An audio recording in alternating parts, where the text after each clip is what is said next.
It's Friday, it's the weekend, you know what that means? It is time for another soap video. And today we are going to be making a completely natural soap, which is going to be infused with dandelion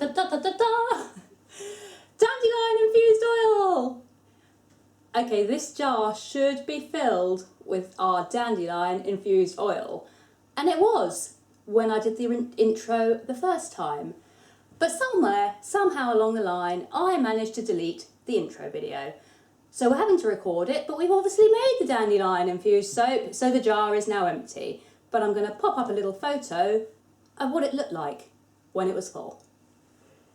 We made the dandelion infused oil in this jar, and we basically filled it about 2/3, 3/4 full of dandelions, and then we poured over just some regular olive oil and popped it in a cupboard, out of the light, a nice warm place where we left it to infuse for 2 months. You could get away with using it after 1 month, but we left it for 2 just because we didn't get around to making the soap until then. The soap is going to be topped with a few flowers just to give it a really pretty look.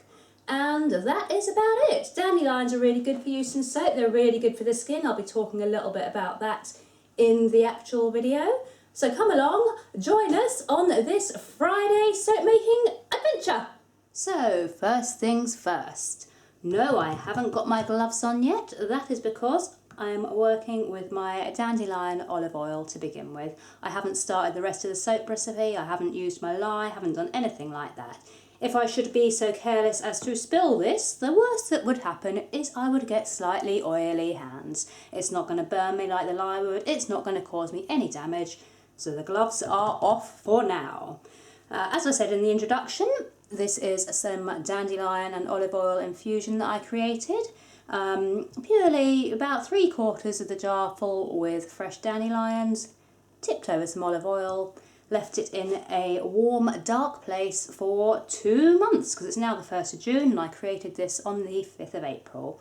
I kept it out of all sunlight and kept it in a dark place because as it's a clear glass jar, you don't want sunlight getting in because it could damage it. If I was going to leave it in the sun, because there is an infusion method where you can leave it in a sunny place, being a clear glass jar, I would have popped it in a brown paper bag just to keep out the direct sunlight. But I didn't. I stuck it in a cupboard for 2 months. Right, we are going to begin by straining this. Oh, if I can get the lid off. Right. Give me a second. Ah, there we go. It's not a lot you can't do with a good grip of a towel and some brute force. And yeah, it is trickling down a little bit, but as I said, that's not going to harm me. And all I'm going to do is weigh out this into a plastic bowl through a sieve to catch those dandelions. Now my recipe actually calls for 340 grams of this oil, and I'm really not convinced that I've got 340 grams in here. In fact, I'm almost certain that I haven't. If I don't have enough, all I'll do is top it up with regular olive oil. That will be fine. But I want to try and get every single drop of this out if possible.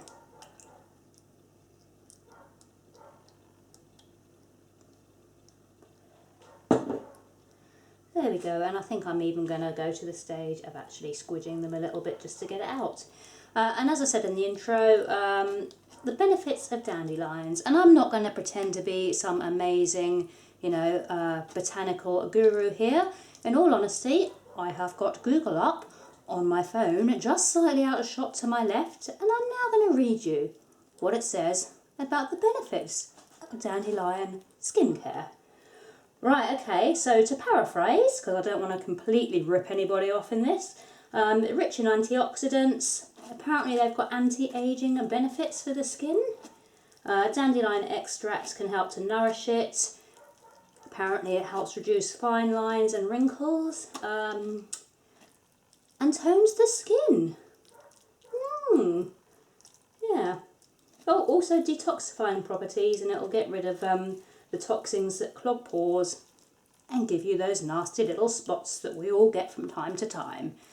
So there you go. Obviously, none of that is substantiated medically. If you were selling this, you couldn't make those claims, but that's just what it might do. But again, we're using this in soap. And soap is a rinse-off product, so it's less likely to retain those beneficial properties in a rinse-off product. But it might, who knows? And it's just fun, and I wanted to make dandelion soap. It should, hopefully, naturally colour the soap yellow. I mean, the oil, I suppose it's a little bit yellower than my normal olive oil. And for your interest, I've got 223 grams here. So I didn't quite make the 340, I'll need to top it up with 117 grams of my own normal olive oil, which is a bit of a shame, but there we go. It was only an experimentation. Right, I'm going to get this sorted and then I'll be back with the next steps, which you'll recognise as being the much more usual way that I start my videos, i.e. solid oils, lye, bring to a trace. You know the drill. Right, I am back. And the dandelion oil is now combined with all of our other oils and butters. And we're just going to add our cooled lye water into the mix. And this is undoubtedly going to be one of the easiest, most simple soaps that I have made for you guys so far in our videos, which probably means at some point it'll go horrifically wrong, but you never know. I'm going to bring it to just a medium trace today.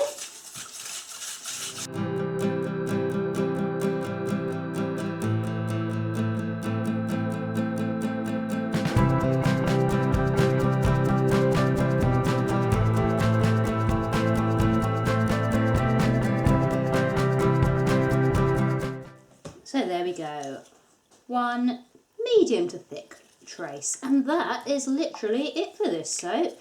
I was toying with the idea of adding in maybe some Litsea cubiba or sweet orange blend of essential oils, because I thought they'd go really nicely with the dandelion theme, but I've decided against it purely because I want to see just how yellow this dandelion oil does make the soap, because it should tint it yellow. And if I was to add sweet orange or Litsea or anything like that, they do have a slightly orangey tint to them. And I don't want that to kind of skew how the soap comes out, because if I was to add those oils, the soap would naturally come out a bit more on the yellow side. So I'm going to go with pure unscented soap today. And all we need to do now is pour it straight from the pan into the mould. I told you it was easy. And this should nicely fill the mould. Sorry, there's a really annoying fly buzzing around me. I don't like it. It's horrible. It's come from outside. I was cleaning the bins earlier on today. That's glamorous life, isn't it? Because it's hot and hot weather. The flies gather and they're horrible little creatures. So I spent hours literally climbing inside my wheelie bins, cleaning them, which was perhaps the most horrible task I've done in a long time.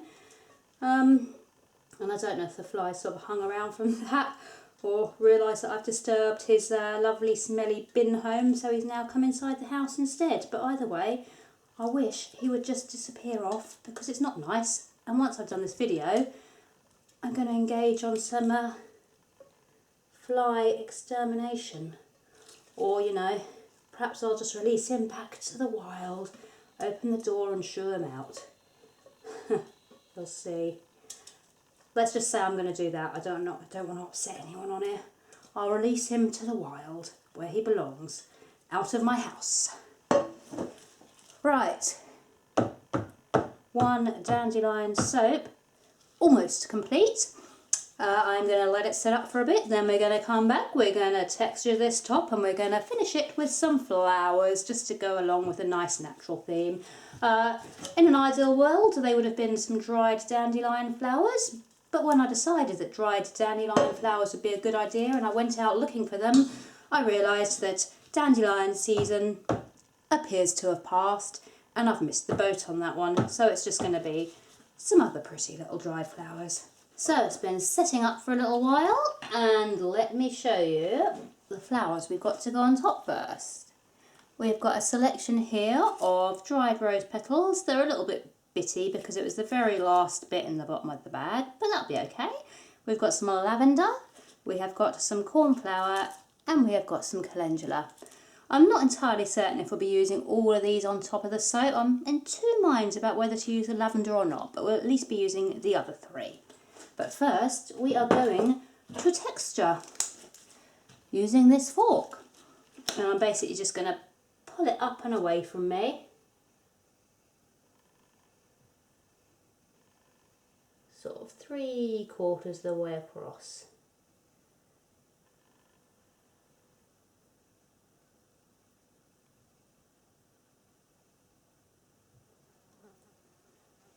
There we go, easy peasy.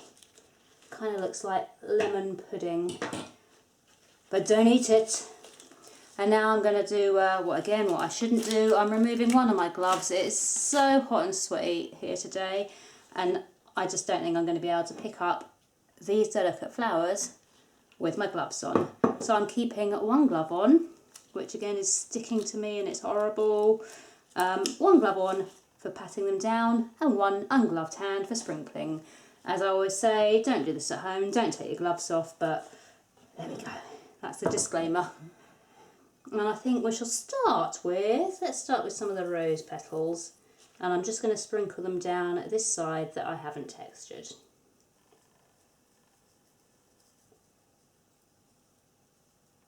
Just a really kind of gentle sprinkle.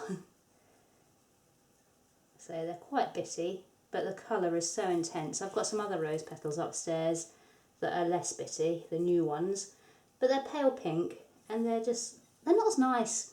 And I do find that these dark red ones actually don't go too brown in soap, because often rose petals on top will go brown. These don't tend to, but I know that my other ones do, the pale pink ones do. Now I think we'll go with some calendula. Just a little on top. Don't need a huge amount. Now let's go with some cornflower.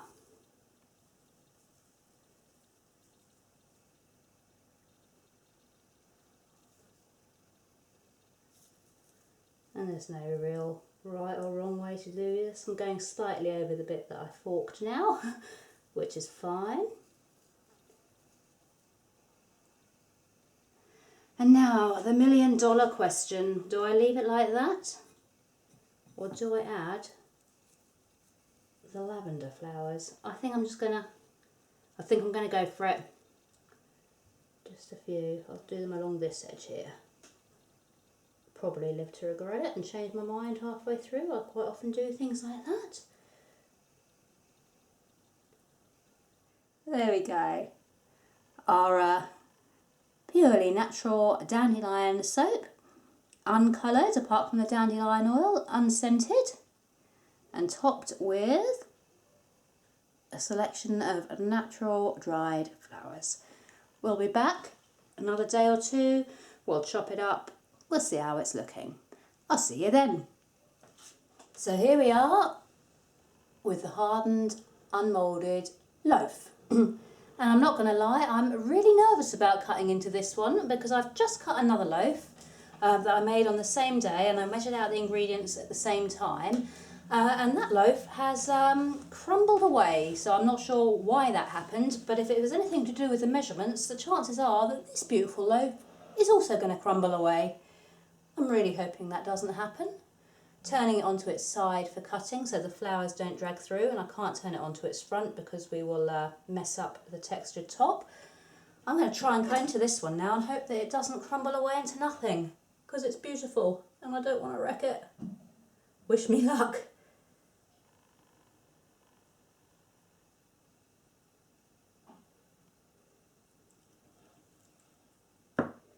Ah, success. It hasn't crumbled.